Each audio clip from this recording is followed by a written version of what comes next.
My son was once having a conversation with the Arab owner of a car wash in Sheikh Jarrah here in Jerusalem while he was waiting for the workers to finish off his car.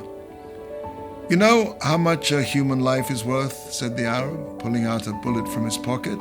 "It's worth as much as this bullet. That's how much a life is worth." To the Arab, this life is worthless. To the Jew, it's priceless. Nothing is greater to the Arab mentality than to die as a shaheed and leave this world. But show me a Jewish mother who packs an explosive charge together with the sandwiches and a child's satchel and sends him off to kindergarten. Judaism says there's a God who controls everything, that nothing happens without him wanting it to happen. Whether we like it or not, the massacre of Simchat Torah was part of God's plan. How can we possibly understand that?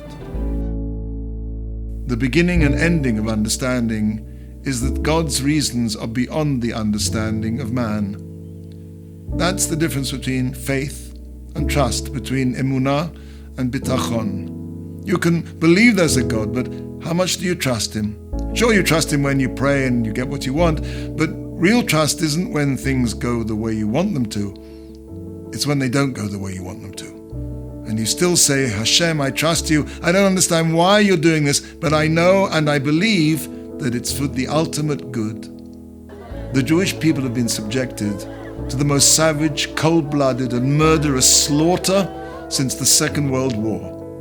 And this has shaken us from our complacency. We think that anti-Semitism is under control, that we are living in a golden age. The army is invincible, that Saudi Arabia will tame the Arab world. If you look at the history of the Jewish people, you'll see that most of our exile has been one of murder, fear, and running for our lives. Why are so many Jews jewelers? Because you can pack up your wealth in a small bag and run for your life. Why are so many Jews artisans? Because your livelihood doesn't depend on anything outside yourself, or being an entrepreneur for that matter. All you need is your head, and with that you can run away. The Shema is the basic credo of the Jew and our declaration of faith before we leave this world. The second time we mention the name Hashem, one of our thoughts should be, I'm prepared to put up with any pain, suffering, if necessary, to give my life to sanctify God's name. No one knows the days of his life or the length of his days. Some of us may be called to sanctify God's name with our death.